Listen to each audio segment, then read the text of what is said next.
Olá, boa noite. Sejam bem-vindos.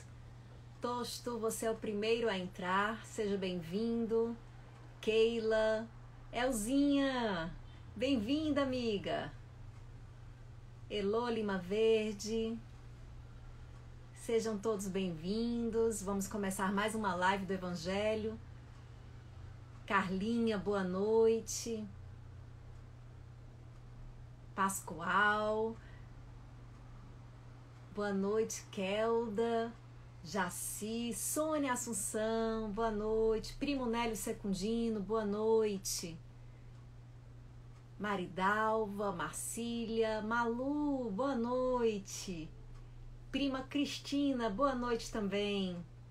Luiz Fernando, presidente do GEPS, sempre boa noite para você. Vilba, Simone Dantas, Terezinha Aguiar, boa noite. Ela hoje colocou o nome dela. Isabélia Verdosa. Graça Dantas, minha querida, boa noite. Cecília Horta, tchauzinho para você aqui também. Tia Verinha, Vera Secundino, boa noite, tia. Hermínia Aníbal, boa noite. Fanny da Rocha, boa noite. Luiz Escafa, Maria Solange, vamos chegando todos. Nayane, Helena Batista, muita gente chegando aqui, sintonizando com a live do Evangelho. Maurício Filho, Cleide Maria, Juliana Souza, Lúcia Silva. Vamos chegando, ampliando aqui a nossa rede de conexões. Scarlett, bem-vinda, boa noite. Harmonia Familiar, Nayane está chamando. Camila, Regirene, Júlia Castro, Ana Cláudia, Lúcia Silva. Saudações a todos. Isabelle, sejam todos bem-vindos. Paulo, oiê, Isabelle. Carolina, que nome bonito. Ana Cláudia,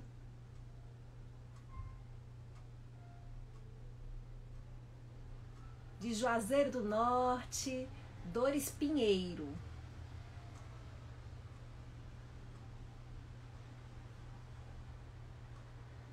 Boa noite a todos. Cláudia, Maldox, esse seu nome aqui é interessante. Boa noite. Andréa, Fábio Fazolo, Maria Gegleiane, Joyce, bem-vindos todos. Vamos chegando, entrando aqui nessa harmonia formada por essa rede de conexões. Nós estamos aqui nos sintonizando apesar da distância. Isso torna possível a gente entender mais ou menos como funciona o mundo espiritual, onde as pessoas se conectam pelas intenções, pelos sentimentos. E aqui nós temos mais ou menos as mesmas intenções. E como é uma live do Evangelho, vejam só, Jesus disse que quando tivesse 2 ou mais pessoas reunidas em seu nome, ele estaria presente. Então, vamos acreditar que ele também está participando desse encontro. Cauê, bem-vindo. Beatriz, Jéssica, bem-vinda. E vamos então indo dando alguns avisos enquanto vão chegando os demais participantes da nossa live. Sexta-feira nós teremos a live das 20 horas com a palestra de Mário Rocha. O tema será Pedi e obtereis. O que Jesus quis dizer com isso? Mário Rocha estará falando desse tema. Para quem não sabe, já está funcionando no GEP o ATE presencial. Então, nós podemos nos fazer presentes fisicamente lá no GEP e temos a opção dia de quarta-feira aqui online. Até aproveito para dizer assim, o que é o ATE, né? O atendimento espiritual que a casa oferece.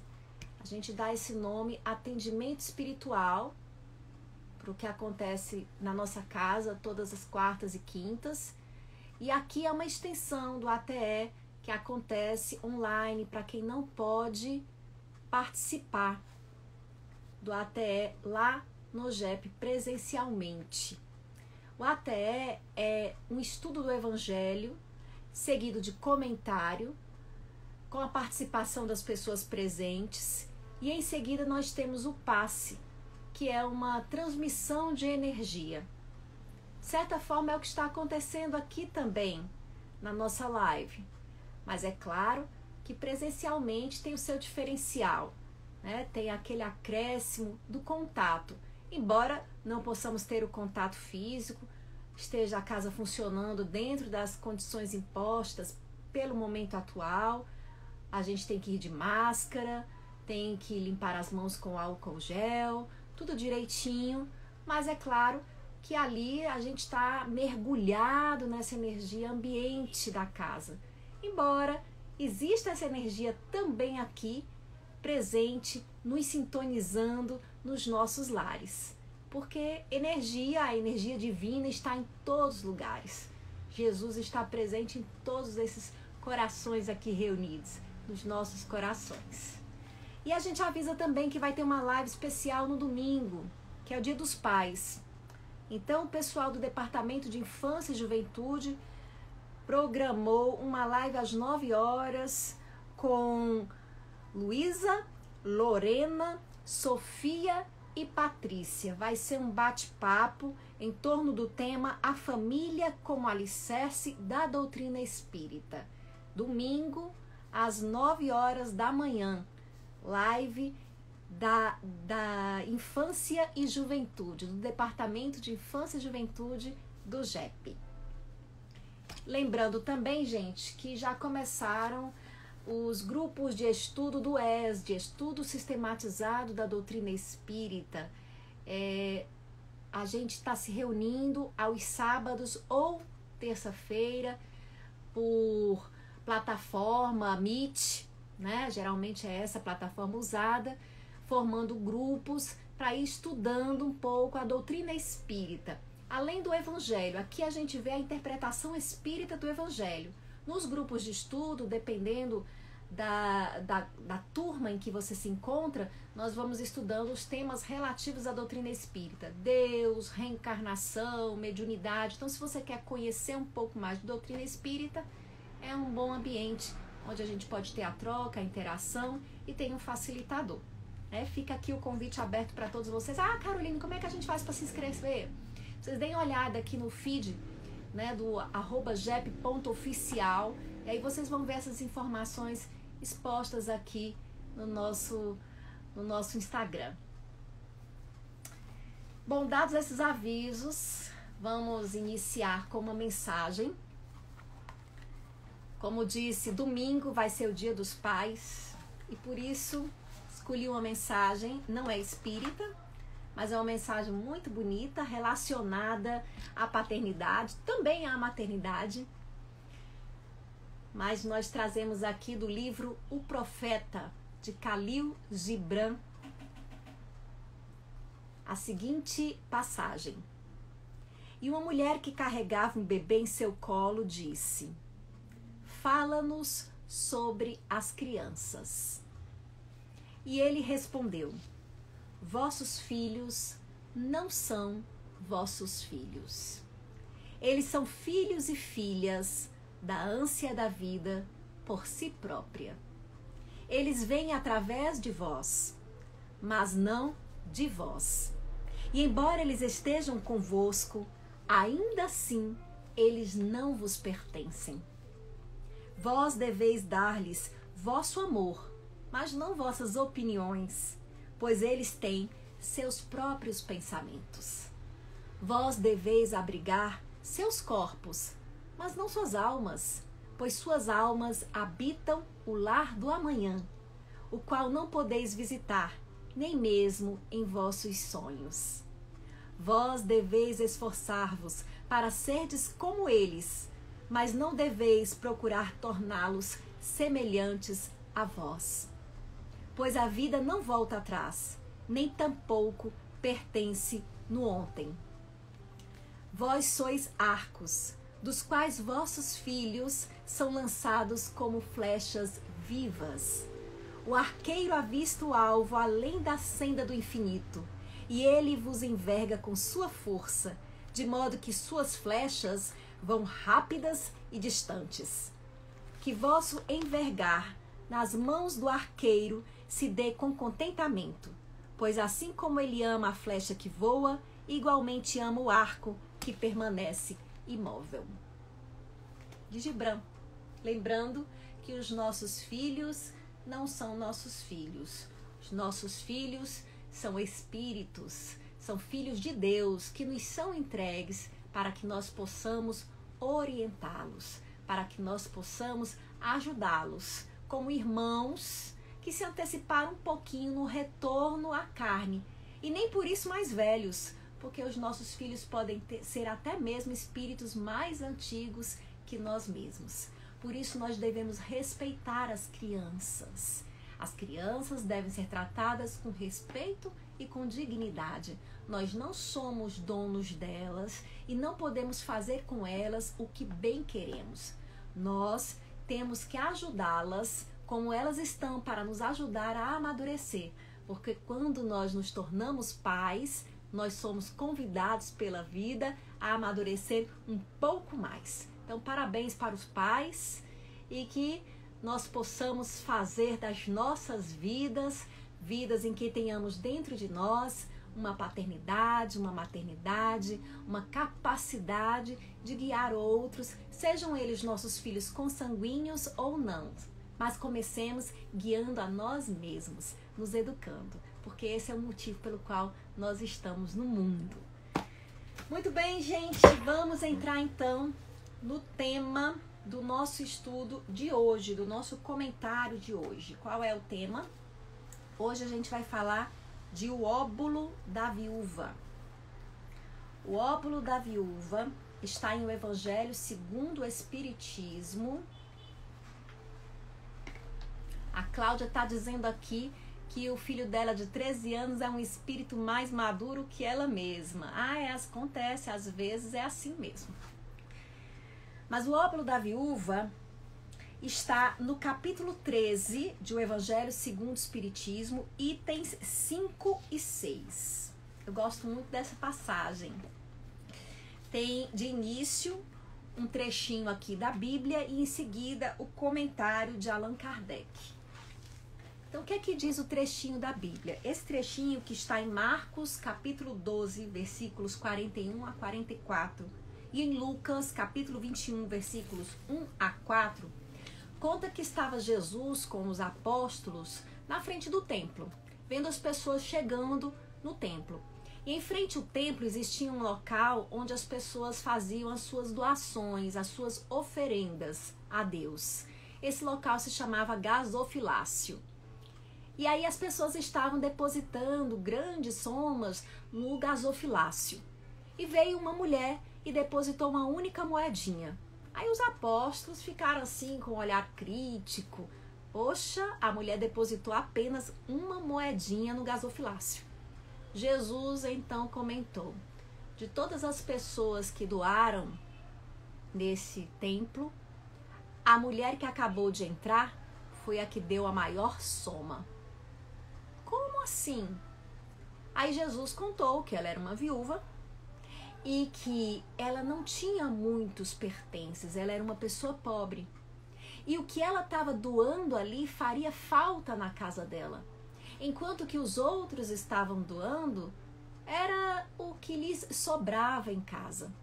Então aquela doação que era de algo que iria fazer falta, era uma doação muito maior. Era uma dedicação muito maior manifesta por aquela senhora.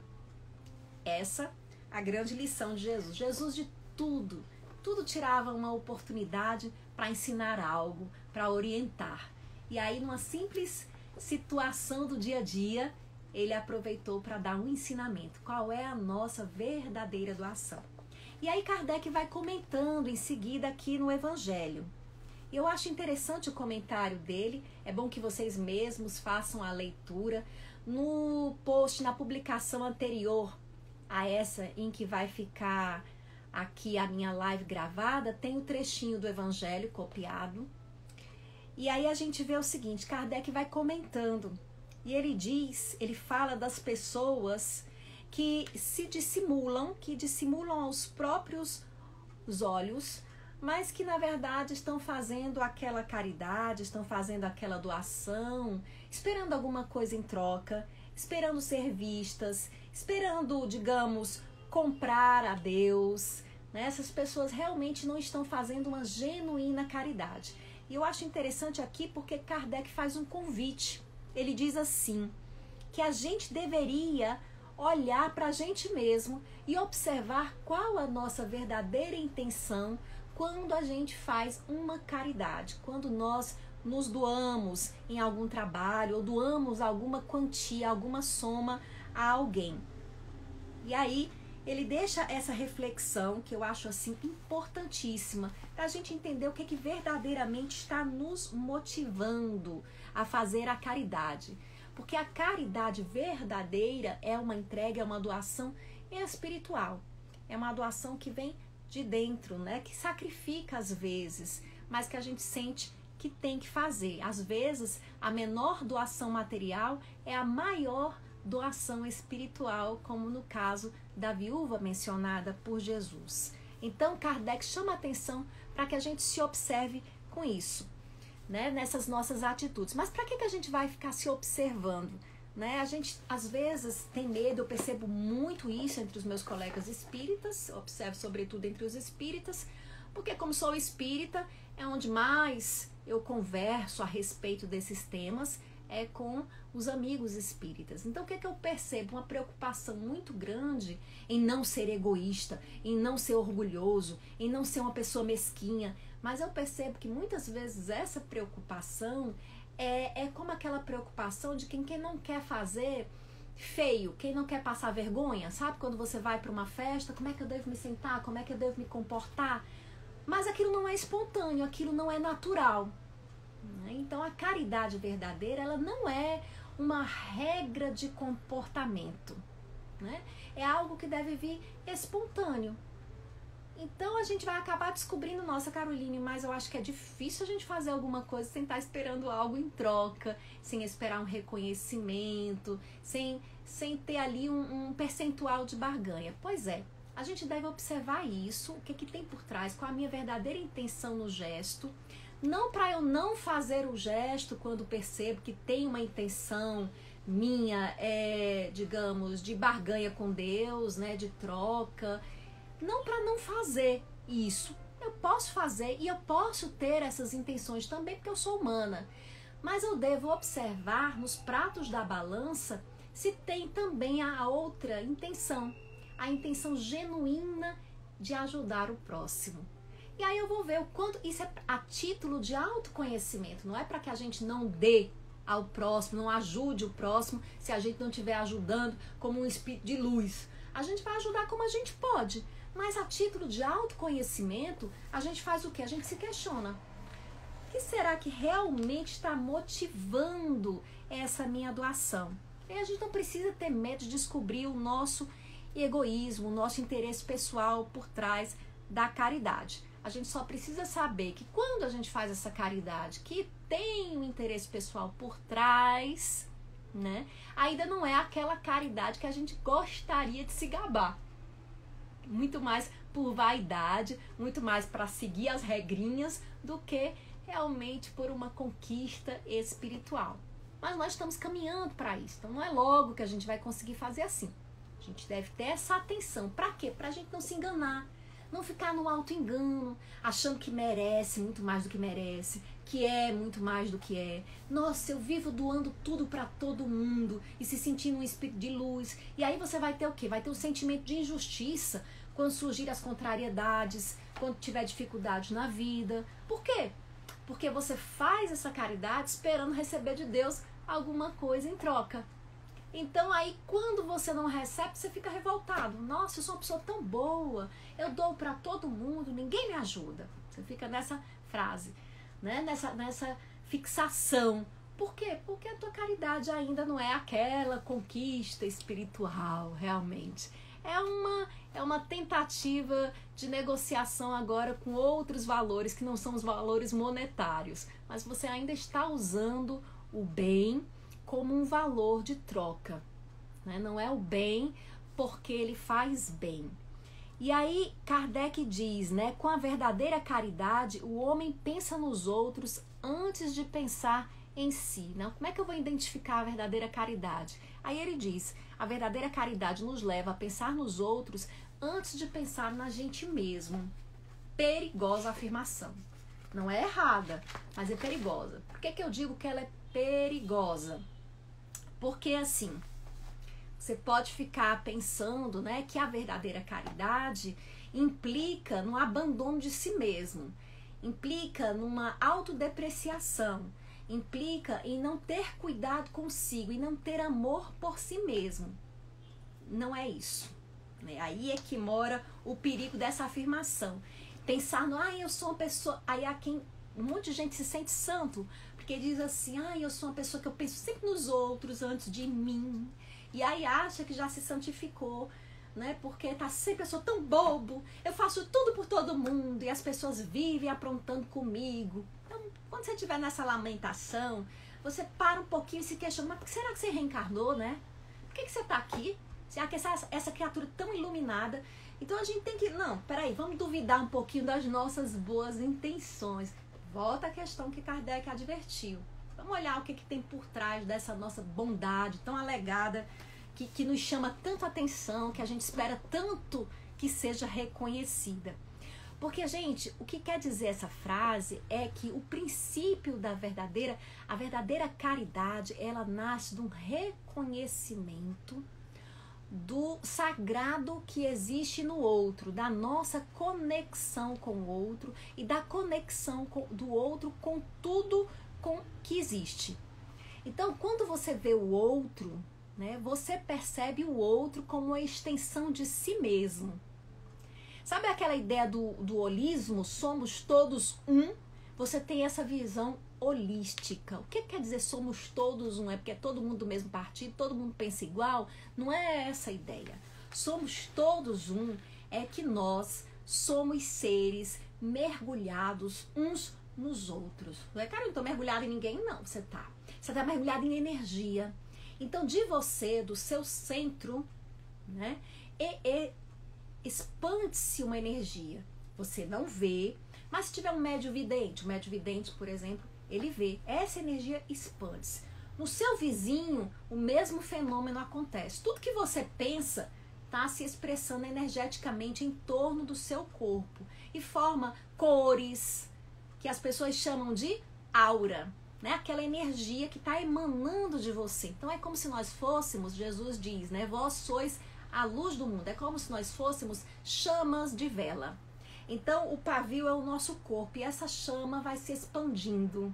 Essa luz espiritual que existe em nós. Nós somos espíritos, né? Somos feitos da mesma cepa que Jesus, que Deus, né? Nós somos seres espirituais. E aqui o nosso corpo é aquele paviozinho da vela, né? Então essa chama se expande e tem uma outra velinha do lado.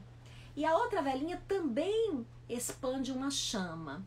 E essa chama vai se expandindo cada vez mais tenuemente, formando a luz. E a luz, ela se expande, ela se estende ad infinitum. A luz, ela vai se espalhando. A luz que sai de mim mergulha na luz que sai do outro, que mergulha na luz que sai de outro, nós estamos, portanto, mergulhados uns nos outros.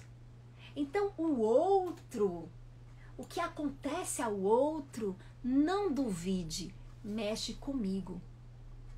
Não só daquele outro que eu gosto, com quem eu simpatizo, não. Qualquer outro. A luz que vem daquele que foi ferido na rua, que te sensibilizou, que foi morto, assassinado, ou que foi contaminado por coronavírus e desencarnou. A luz dele tocou você, toca você. Mas a luz do criminoso também, daquele que erra, também toca você.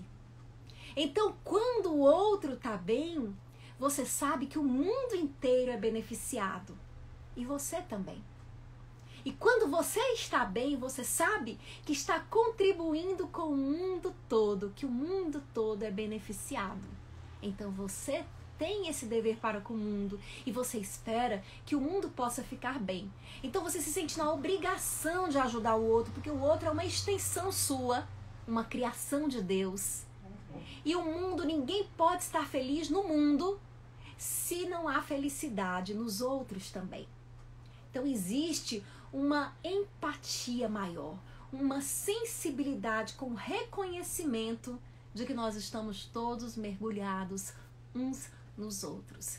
A caridade é a percepção dessa realidade. Francisco de Assis é um exemplo de alguém que tinha essa noção. Por isso que ele chamava irmão Sol, irmã Lua, porque ele entendia que tudo estava conectado. Ele foi um grande ecologista, ele tinha uma visão holística da vida e ele sabia disso. Então, quando você percebe o mundo assim, sente o mundo assim, fazer o bem para você é uma necessidade, fazer uma caridade, ajudar quem está pertinho de você, que você pode ajudar, seja materialmente, seja espiritualmente, é para você uma necessidade, é vital, é como respirar. Eu preciso estar ajudando e eu preciso também estar bem. Então eu amo o próximo, mas eu me amo também. Eu preciso me ajudar também, eu preciso procurar a minha paz, eu preciso procurar a minha harmonia. Ai, Caroline, como é que eu vou me harmonizar se os outros vivem me atazanando, se o mundo é cheio de gente ruim, como é que eu vou me harmonizar? Imagina, se todo mundo pensar desse jeito, que só vai se harmonizar se o outro se harmonizar, ninguém se harmoniza jamais, nunca ninguém vai se harmonizar. Você tem que entender que a responsabilidade pela sua harmonia é sua. Questione. Por que o outro está te abalando hoje? Você acabou de falar, cara, porque o outro está emanando energia e quando ele emana energia ruim, ó, eu capto. E por que você está captando? Por que não é o contrário? Por que você, Jesus diz, oferece a outra face? Que tal tentar oferecer outra face? Carolina, ainda não cheguei nesse nível. Também não, viu, meu amigo? Confessar. O nível de estar sempre emanando luz. Não, também não. Mas a gente tenta, pelo menos, não captar a frequência da treva. Né? Não entrar naquele mal-estar. E aí a gente muda o foco do nosso pensamento. Quando algo ruim está acontecendo, eu vou lembrar, está acontecendo algo ruim, mas eu sei que o mundo existe para que a gente cresça e que esse algo ruim é uma lição. Então eu já me conecto a Deus, eu tenho humildade. A recompensa da humildade é esse bem-estar. A recompensa da caridade é a alegria de praticá-la. Na mesma hora eu recebo. Agora essa recompensa não é necessariamente uma recompensa material, é uma recompensa espiritual. Você se sente em paz por distribuir a paz. É assim que acontece. Então, fazer a caridade tentando barganhar é um sinal de que a gente ainda está um pouco distante, né, da maturidade espiritual. Mas também nem por isso a gente deve deixar de fazer. É alguma coisa. Pelo menos a gente já tem uma percepção de que há algo a ser feito, de que tem uma responsabilidade social. E caridade, gente, termina a lição Kardec mostrando, com base no ensinamento de Jesus, que caridade não é necessariamente uma doação material. Quando nós espíritas, né, repetimos, fora da caridade não há salvação, nós não estamos necessariamente falando da caridade material. Existe uma doação que é uma doação espiritual. O que é essa doação espiritual? Eu posso doar da minha alegria, eu posso doar da minha paciência, eu posso doar da minha fé, eu posso distribuir isso que eu tenho e que não me custa nada conquistar. Né? Eu vou tentando, pelo menos não custa um valor monetário, né? Eu conquistar. Então eu vou tentando dividir isso com os outros. E isso é uma forma de caridade, é um contributo para o bem-estar dos outros. Então vem alguém, né, reclamar da vida, eu posso reclamar também, afundar junto, e vamos ficar os dois na lama. Ou eu posso tentar olhar a coisa por um lado bom, sem ser chato. Às vezes você precisa só ouvir o outro. Porque às vezes a caridade, gente, é um ouvido. É você ouvir. É porque tudo tem um tempo certo, diz também a Bíblia no Eclesiastes, né? Tudo tem um tempinho certo. Então tem um tempo de falar e tem um tempo de ouvir.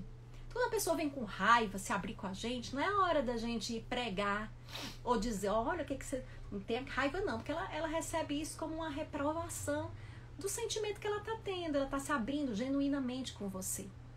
Então, quando alguém abre o coração pra gente, eu tenho isso como princípio, né? A gente tem que tentar receber como um presente. A pessoa tá me oferecendo a intimidade dela. Ela tá se expondo para mim. Então, a primeira coisa que eu faço é acolher aquilo ali como se acolhe um presente. Nossa, peraí, a pessoa... Vou segurar direitinho para não quebrar. Então, quando a pessoa tá ali com raiva, deixa ela soltar a raiva dela, deixa, espera. A maioria das vezes, quando ela voltar à lucidez, aquilo ali vai diminuir. Então, você fica, escuta, né? Se ela tá desabafando, não a raiva contra você, obviamente, dificilmente você vai fazer isso, né? Você não vai conseguir. Então, você vai, escuta, acolhe aquele amigo que tá ali, ou a pessoa tá chorando com pena de si mesma, não fica dizendo... Olha, não tenha pena de si, mas tem gente que sofre muito mais, mas tem gente que quer ajudar a pessoa com depressão dizendo isso, vai botando a pessoa mais pra baixo, porque ela se sente péssima. Além dela tá se sentindo ruim, ela percebe que tá se sentindo mal, triste, infeliz, quando tem tudo, e tem gente que não tem nada. Aí pronto, você acabou de matar a pessoa. Faz isso não, você acolhe. Né? Você isso é mesmo, de fato, percebo que você tem razão. Não é verdade, tudo, mas eu tô aqui. Pode falar comigo, né? Mas eu conheço alguém que pode te ajudar. Eu conheço um lugar onde você pode descobrir uma saída, uma pessoa para quem você possa, um profissional, ou a casa espírita, a igreja, o padre, seja lá quem for, né? Então tem sempre essa possibilidade da gente estar ajudando as pessoas, mesmo quando a gente não tem o dom de falar, mas a gente tem o dom de ouvir. Geralmente quem tem o dom de falar não tem o dom de ouvir, né? E quem tem o dom de ouvir, nem sempre tem o dom de falar. Mas o dom de ouvir, ele é mais do que necessário no mundo, né? A pessoa que fala muito tem que treinar em escutar. Isso é muito difícil para os faladores, digo eu, por experiência própria, né? E a pessoa que não fala tem que também treinar um pouquinho falar. E assim a gente vai equilibrando as nossas potências. Muito bem, eu queria aqui ouvir o que vocês, melhor dizendo, ler o que vocês estão dizendo, né? Aqui, Álvaro Neto, seu Álvaro, o senhor está aqui chamando sua filha? Cacau, levantar a moral de alguém é muito gratificante, isso mesmo. Nélio Secundino, Carol, fale da caridade como entendia Jesus. Manelinho, né? Acho que foi o que eu falei agora, né?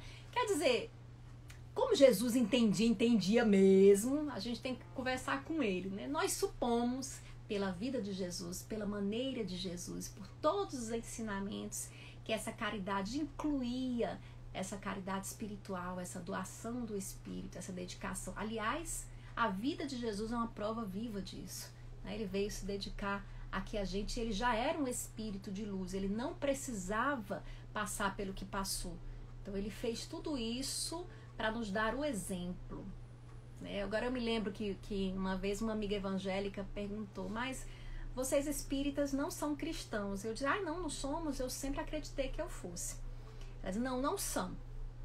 né? Não são cristãos porque o cristão acredita que Jesus morreu na cruz pelos nossos pecados. Mas eu acredito. Você acredita? Não, espírita não acredita nisso. Eu acredito, mas eu dou a isso uma interpretação não literal, metafórica, né?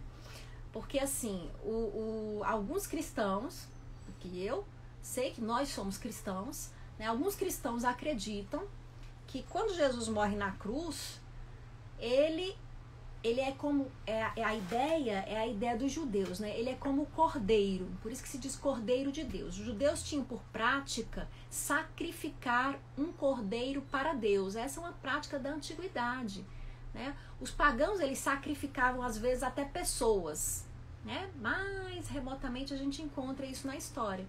Então os judeus, eles sacrificavam os cordeirinhos. Então o cordeiro era sacrificado para Deus, né? Como se Deus precisasse desse sacrifício.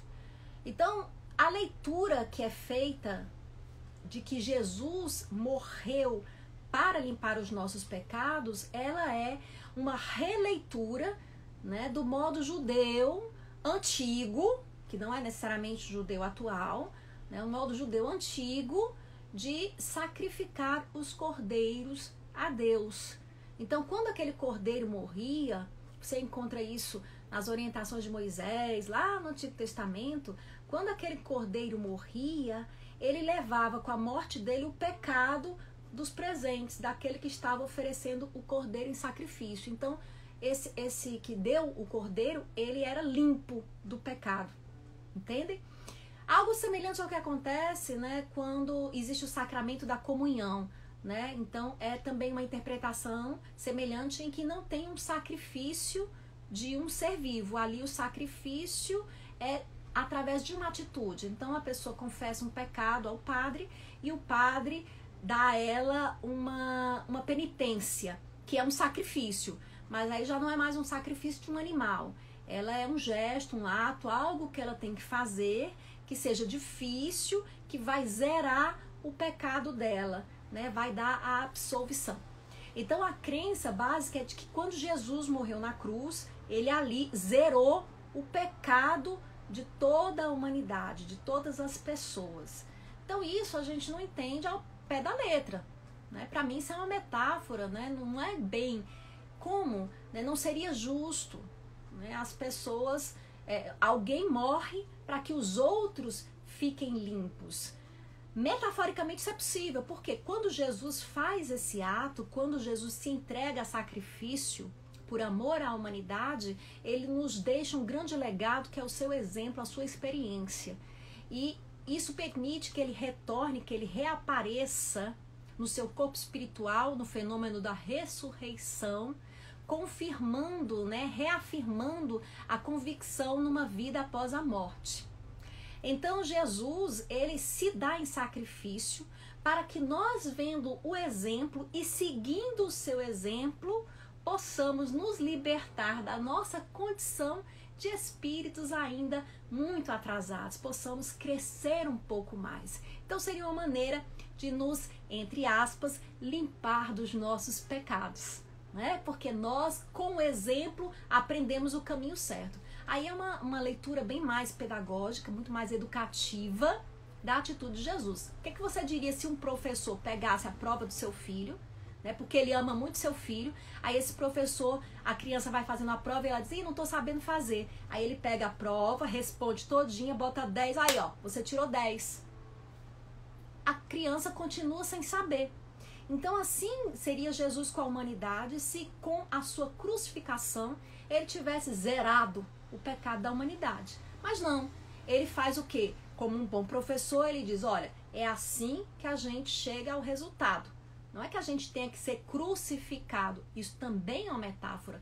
Nós muitas vezes vamos ser incompreendidos, nós muitas vezes vamos atravessar grandes sofrimentos, mas devemos nos sustentar na fé, na convicção de que tudo isso existe para o nosso crescimento, para que a gente também, entre aspas, ressuscite em glória, para que a gente alcance a vida eterna, ou seja, para que nós nos iluminemos enquanto espíritos, para que nós nos engrandeçamos, nos tornemos espíritos na plenitude de suas faculdades.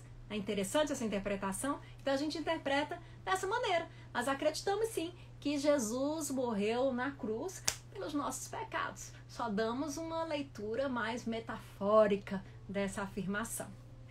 Elô Lima Verde, cada um tem que fazer a sua parte, é isso mesmo, Elô, a gente não tem que ficar esperando pelos outros. É uma coisa que assim, eu escuto muito as pessoas dizerem, falarem que o mundo é mau, que as pessoas são más. Meu amigo, a gente está aqui porque a gente faz parte desse grupo. E essa história de ser mal ou ser bom, né, é uma infantilidade ainda nossa. Na verdade, não se trata de ser mal ou ser bom. É de ser maduro ou imaturo, né? É muito mais de você já ter conseguido aprender determinadas lições e outros não conseguiram, porém eles são bons em outras lições enquanto eu não sou. Nós estamos aqui trocando, né? E maldade tem dentro de todo mundo tem suas más tendências também.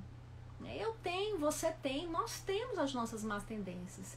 E por que existe esse mal dentro da gente? Por que Deus deixou o mal dentro da gente? Não é necessariamente que Ele deu o mal para a gente. Existe uma lei de destruição também. Existe uma potência que pode ser usada de uma forma que retorna negativamente. Nós chamamos isso de o mal, que retorna para a gente causando dores, causando sofrimento, e a gente, isso é o mal. Mas assim, faz parte do mundo do desenvolvimento das nossas lições. Como nós nascemos espíritos simples e ignorantes, nós somos lançados no mundo, no processo reencarnatório, metaforicamente na Bíblia colocado como a expulsão do paraíso. Adão e Eva, eles vivem em unidade com Deus, mas eles não têm consciência de nada, eles são seres inconscientes. Então eles comem do fruto proibido, então eles adquirem a consciência e são expulsos do paraíso. É a aquisição do livre-arbítrio, a capacidade de escolher quando nós tomamos consciência. Então há uma responsabilidade com isso. Quando a gente se torna adulto, a gente perde aquela paz, aquele paraíso infantil que estava na nossa inocência, mas não era uma inocência conquista da maturidade espiritual, era uma inocência da ignorância. Então ser inocente assim não é realmente um amadurecimento. A gente tem que conquistar a nossa iluminação. E aí nós vamos ser seres cientes, conscientes, como Jesus. Jesus não era um ser inocente que não percebia a malícia e a maldade. Ele percebia. Jesus não era abestado. Jesus sabia o que fazer, sabia que ele estava mexendo com ele. Então Jesus era muito ligado. Quem é ligado assim é um espírito que teve uma jornada de evolução, que fez um caminho e consegue identificar o mal, a má intenção nos outros também. Mas ao invés de ficar fazendo fofoca com isso, ele usava disso para o crescimento, para dar lição, para ensinar e para evoluir ainda mais. Então é isso que faz um espírito mais amadurecido. Bom, gente, vendo aqui, vocês fazendo seus comentários. A Renata diz, somos seres em constante devir. É isso mesmo, Renata. Nós estamos sempre em crescimento, em desenvolvimento. O progresso nunca acaba, até o infinito. A Elzinha aqui comentando também, mas a opinião dela é suspeita, porque ela me adora. Aí alguém está perguntando, Malu, Carol, entendo caridade como amor em ação. Como conciliar a afirmação do pensar antes no outro com a nossa necessidade humana, penso de reciprocidade? Falei um pouquinho disso, Como é que a gente... Mas como conciliar essa afirmação com a nossa necessidade de reciprocidade? A nossa necessidade de reciprocidade é algo que Deus colocou na gente, A necessidade de buscar o outro para que nós nos desenvolvamos moralmente, porque isso nos impulsiona a estabelecer vínculos, a nos relacionar. Então, quando eu me relaciono com o outro, eu vou me podando espiritualmente, eu vou crescendo, eu tenho que aprender a ouvir, eu tenho que aprender a ter paciência, eu tenho que compreender. Então, nas relações, nós crescemos. Então, essa carência essencial, eu acho que todo mundo reencarna e é carente. E essa carência faz parte de ser humano, né? Eu já tenho observado isso. Porque essa não é a nossa vida verdadeira. Então o Espírito, ele traz em intuição o sentimento de completude, aquele sentimento inicial de união com Deus, mas em inconsciência, que ele já viveu isso, né? Uma sensação de completude. E nós buscamos essa sensação. E essa busca nos impulsiona aos encontros com o outro, né? Também as buscas materiais que vão estimulando o nosso crescimento, o nosso desenvolvimento intelectual. Né? É tudo muito perfeito no funcionamento do universo. Nada acontece por acaso. Então a gente só tem que tomar consciência, Malu, de que a grande verdade é que o que a gente está buscando no outro, a gente tem na gente. Né? É uma busca de, muitas vezes, quando você tem a necessidade, eu preciso de alguém, eu não vou ser feliz se eu não tiver alguém, é algo que você não está dando a si mesmo. Porque o outro, na verdade, ele é um companheiro. Né? Ele é para ser alguém que caminha comigo, mas ele não é para ser vital. Eu sempre digo isso, que o verdadeiro amor não é aquele que diz, eu não posso viver sem você. Porque se você não pode viver sem o outro é o seu pulmão. Então você não está com ele porque você ama, você está com ele porque você não tem escolha. Se você o tirar da sua vida, você morre. Então, isso não é amor. Né? É necessidade, é o quê? Então eu não quero ser o pulmão de ninguém, eu espero que vocês também não. Né? Nós sejamos seres inteiros.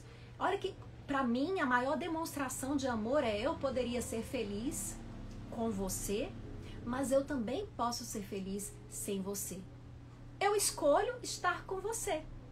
Né? Então eu vou caminhar com você, eu vou caminhar do seu lado.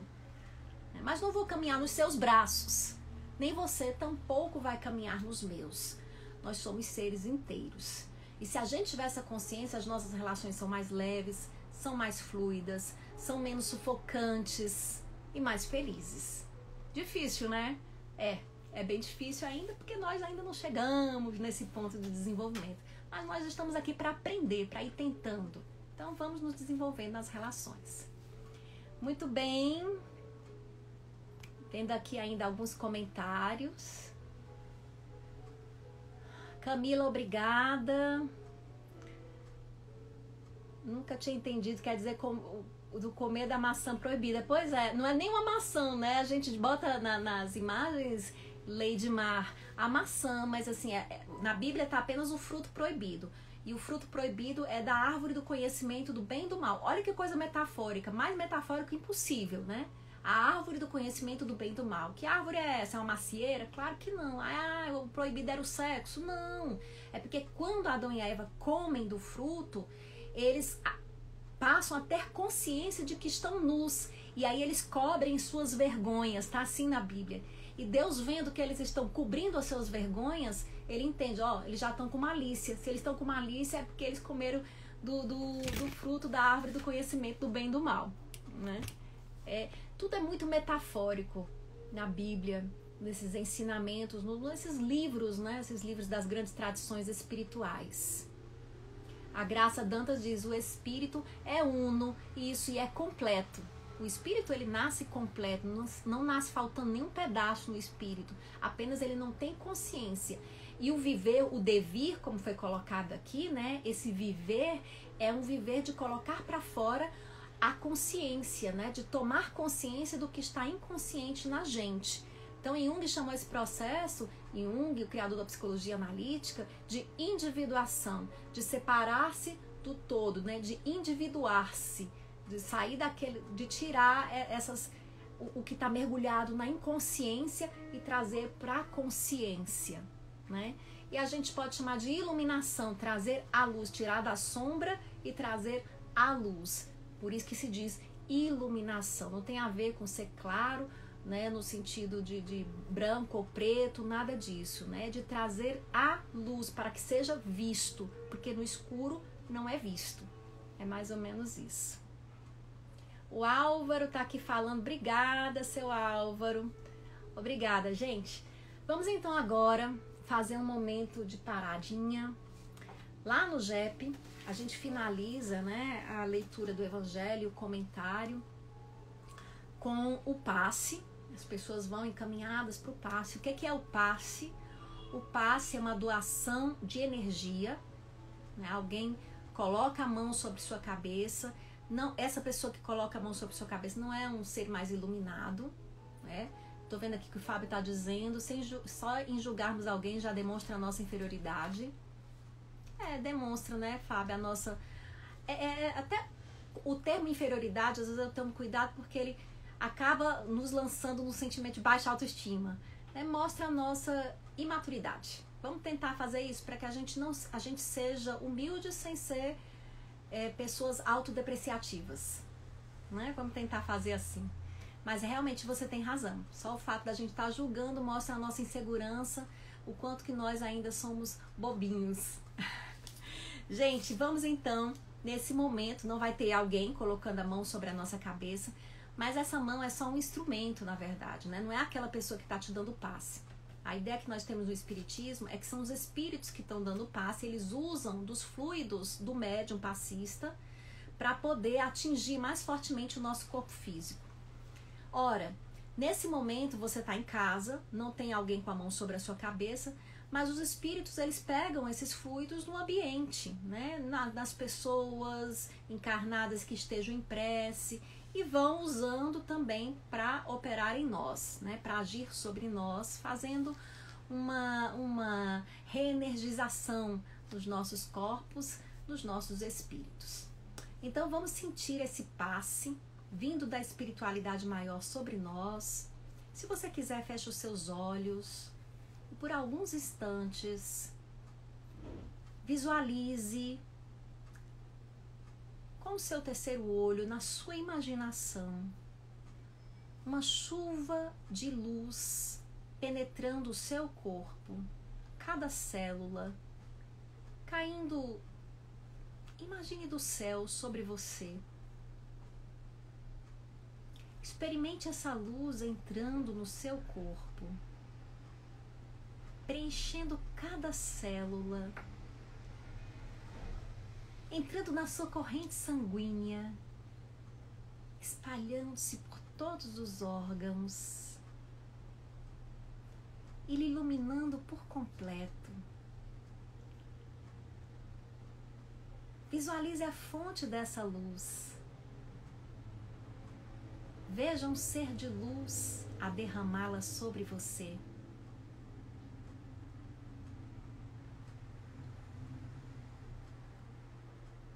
Enxergue além da luz o olhar deste ser.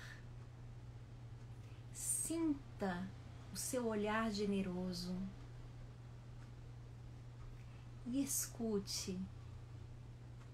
Escute que ele lhe diz: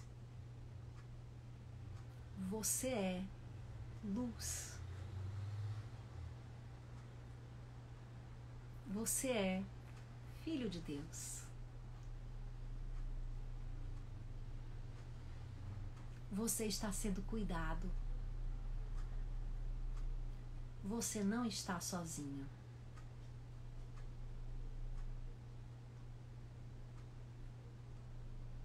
Eu estou aqui.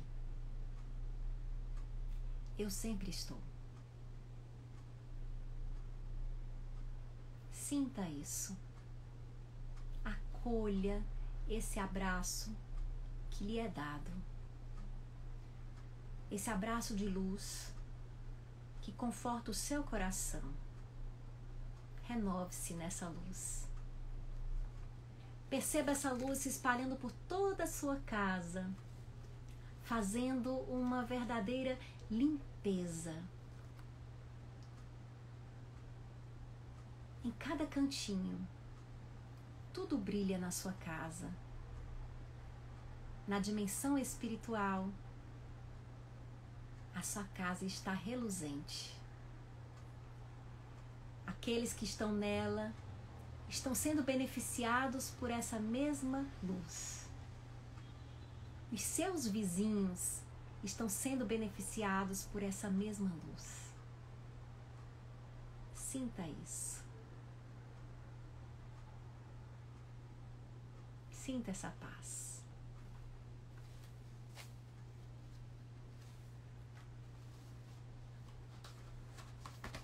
E então você diz: Agradeço a Jesus por ter passado uma semana a mais de experiência. E para enriquecer minha vivência, uma semana a mais ter começado. E depois desse meu muito obrigado, que sai da gratidão da consciência, peço que me dês mais paciência entre todos os bens que tens me dado. Que me esforce também por merecer-te, pela minha reforma e não perder-te, na visão dos ensinos que me passas. Que esta nova semana que eu começo tenha a mesma assistência, eis o que peço, como a que se passou com muitas graças. Assim seja. Essa prece está no livro Cura Teu Coração, de Vanderlei Pereira. Meu Pai, a quem eu desejo no mundo espiritual, na dimensão onde se encontra, um feliz Dia dos Pais. Como a todos os pais de vocês e os pais que assistem essa live, que vocês sejam envolvidos ainda mais fortemente pela luz, porque é grande a missão de trazer espíritos ao mundo e orientar-lhes através do exemplo. Meus parabéns. Se você até hoje não foi um bom pai, não se preocupe, hoje você começa. Tudo pode ser transformado. Ah, meu filho não vai me perdoar. Não se preocupe, a vida é eterna. Você vai ter tempo. Começa agora. Vamos tentando começar.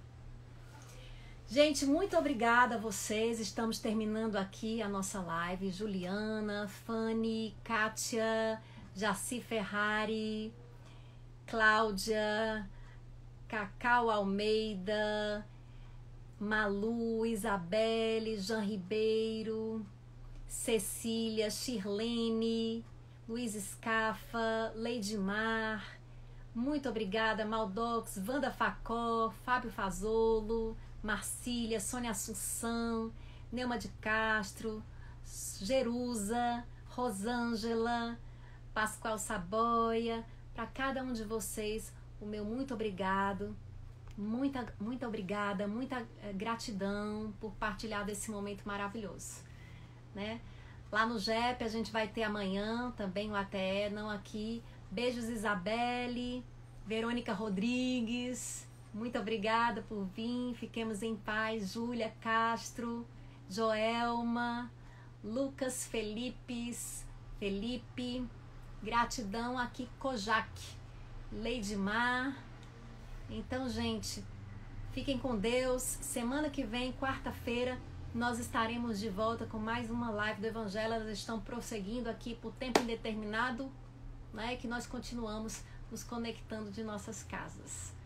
Bom, fiquem com Deus, que Jesus nos abençoe. Obrigada, Marisol, lá do Rio de Janeiro. Esse pessoal do Rio tem sempre conexão comigo. Meu marido é do Rio, Marisol. E aí, gente, obrigada. Fiquem com Deus. Tchau, tchau.